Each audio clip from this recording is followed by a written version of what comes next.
Now at 6, this is Fox 61, Connecticut's news station. Now at 6, police are investigating a crash involving a pickup truck and 3 dirt bikes. Thanks for joining us for the Fox 61 News at 6. I'm Brent Harden. And I'm Bridget Piorlo. Now we are learning tonight 1 biker has died, 2 were rushed to the hospital. Now, Fox 61's Jamel Johnson has reaction from local bikers. If you were to ask a biker why they ride, they may say something along the lines of, it provides a thrill like no other. But tragedies like the one on Monday evening just down the street on Econk Hill Road put the dangers of biking into perspective. About 42. That's how long Fayette Amsden has been riding a motorcycle. But even his lengthy experience doesn't numb him to biking tragedies. A lot of cars don't care. And it doesn't take much just to hit somebody and knock them right over. That's what state police say happened Monday night when a pickup truck hit a group of bikers. 28-year-old Michael Davis was taken to Bacchus Hospital where he was pronounced dead. I spoke with the father of Jay Cipriano, one of the bikers hit. He says his son and the other bikers were pushing their bikes when the pickup truck hit them from behind. Cipriano was taken to Bacchus Hospital with minor injuries. Another biker was airlifted to Hartford Hospital to be treated for serious injuries. The driver of the pickup truck also suffered minor injuries. Amsden says he feels for Davis's family because he went through the same thing. My father got killed on a Holly. My father was stopped at the stop sign. I was 6 years old. A kid come flying the other way, went through the stop sign, hit my father head on where my father was stopped, and my father passed away 2 days later. Now, as Amden rides with his friends, he makes sure to look out for them too. Always rely on the person next to you. He might see something that you don't. So we use a lot of hand signals, we use a lot of foot signals.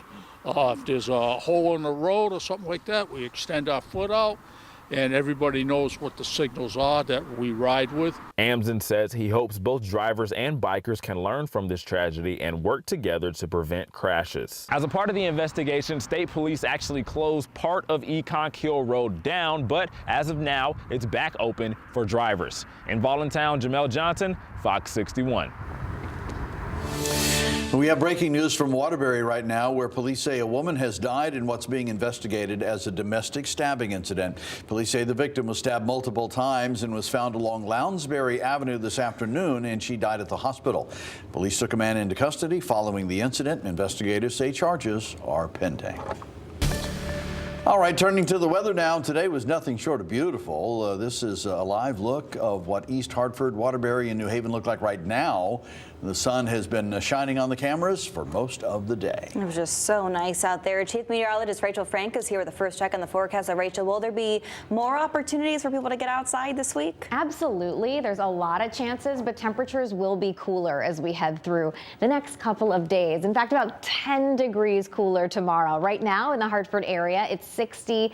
Absolutely stunning. Not a cloud in the sky. The New Haven area at 53 degrees. And here's a look at high temperatures from earlier today. We made it into the mid 60s for many locations, including Meriden, Windsor Locks, near 60 for the New Haven area. The mid 50s in Groton, which is now down to 47 degrees. And that's because the wind is coming in off of the water, and the water temperature is still really chilly. We have sustained winds anywhere from 7 to 20 miles an hour and higher gusts anywhere from 20 to 30. Lows tonight will drop back into the 30s, and I think the wind will slowly diminish as well. Otherwise, heading through the day tomorrow, here's that cool down. Lower to middle 50s inland and near 50 for a high temperature along the Connecticut shoreline. We're going to start the day off with a lot of sun in the morning, but as we head through the afternoon, we will see increasing clouds, and there's actually a chance that parts of the state could see snow showers as we head into late Wednesday night. We'll talk more about it. Your full forecast coming up. All right, Rachel, thank you. Now, when the sun comes out, so does everyone else. From taking maybe a walk in the park to enjoying happy hour outside, Connecticut is taking advantage of this sunshine. And restaurants have opened their patios for the first time this year. And meteorologist Deshaun Robinson is at Byron Rondo over in Cheshire. He's hanging out with the folks, soaking up the sun. Deshaun, how's it feeling out there and what's going on? Hey guys, it feels amazing. Sunny skies and 60 degrees. Spring is finally here. The deck at Byron Rondo is finally open, and the people I've spoken to say that they are excited to eat outside. Now, the crowd moved inside as it's a bit cooler. However, I found this lovely lady. How are you today? I'm good, thank you. Are you excited to finally dine outside? Yes, I come here all the time, but to be able to come outside is the best. What did you order today? I had Patio vodka. Oh. It's wonderful. My husband had a special, delicious. The lamb special is fantastic. Oh, everything here is great. Everything. So much. Are you going to return now that the weather is warmer? Oh, return. I come here all the time, but I will be coming outside because this is the place to be. Thank you so much for the time. And now we have the man himself, Mr. Byron. How are you doing today? Welcome. Thanks for coming in. We are very happy to have you here. Nice. Are you excited to finally open this deck? Yes. We've been waiting for this, for those sunny days. It makes a big difference here. We open the gardens. We call them the secret gardens. It's beautiful here. We have done a lot of work, and it shows. Our guests enjoy the gardens every season, and every season we keep improving them and making them even better. We change things around, the designs and the planting and everything. So it does feel fresh and nice every season that we are opening. Nice. And I know the weather is warmer, and now it's cocktail season. Any ideas? My staff, my very talented staff, is working on new menus. We're going to have them ready in a week or two. Yes, we have a lot of new exciting things coming up. Thank you so much. So guys, as you can see, the weather is warmer. Now is the time to get outside and just enjoy this beautiful weather. Back to you guys. Certainly has been a great day for it. Deshawn, thank you. All right.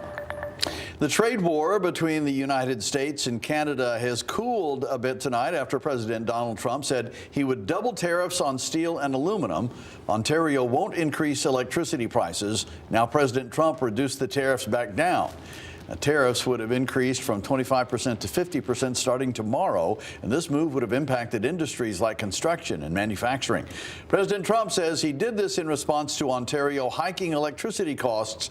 The back and forth between countries created uncertainty as to how this would affect both American and Canadian economies. Now take a look at how the stock market closed 2 hours ago. This is what it looked like before the reversal. Stocks sank for the second day in a row. The Dow decreased by 478 points. The Nasdaq dropped 32, and the S&P 500 was down 42 on the day. Investors say they are worried President Trump's policies could trigger an economic slowdown. Now to an update on last week's armed bank robbery in Groton. Police say the person responsible is behind bars tonight. 59-year-old Miguel Garcia is accused of taking cash from the M&T Bank over on Long Hill Road. It's reported he pulled out a gun, took an unknown amount of money, and then ran out. Garcia was arraigned on all charges today. He is currently being held on a $450,000 cash bond. Well, Milford police are looking for two men who stole a car with a woman inside. It happened Sunday around 9 a.m. at a Cumberland Farms on Boston Post Road. Police say a man reported that two men stole his car and his sister was still in it. It's reported the men punched and kicked her to try to get her out of the car. The men drove her to Cherry Street and tried to pull her out again. She was able to get behind the wheel and drive away. We're told the men got into a dark SUV and drove off. The woman went to the hospital just in case. If you know anything about this, you are asked to call Milford Police. A Griswold man charged in a crash that killed a pregnant woman's unborn child pleaded not guilty today in Danielson Superior Court.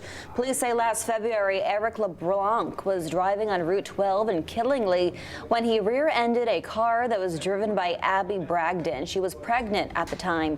Her baby died 2 days later after an emergency C-section. But this isn't the only crash LeBlanc is charged with. Police say he caused a crash last month while driving under the influence. When police ran his license, they found an active arrest warrant for him, and that's for the crash that killed Bragdon's child. She was with her family in the courtroom today and wore buttons with her son's face. I think that We are happy for, the results that we got today. Obviously, it's not the justice that we're looking for our son, but that's going to take a while. But beyond what happened in the courtroom today, we would like to extend our thank yous to the community for everybody who has shown support to us. The judge ruled LeBlanc an extreme risk to public safety. He's due back in court Thursday for last month's DUI crash.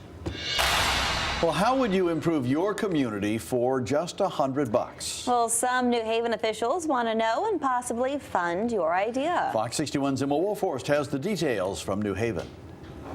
Well, $100 might not seem like a lot of money, but the people who started this program tell me they hope it can be a spark that leads to bigger change. Caroline Tanby Smith moved to New Haven 15 years ago. I grew up in Kentucky and have been in New Haven now since I was 17. She serves on the New Haven Board of Alders, and a few weeks ago, she had an idea. Just neighbors getting to know each other, building that infrastructure. The Know Your Neighbors Fund was born. We're in a moment in time where it's really important to tackle some of these challenges around increased loneliness, isolation, division. Part of this fund is to provide some support, some financial support, but also just to spark that imagination in individuals who have maybe always been curious to start something, and maybe this can give them that motivation to say, actually, I'm going to do it.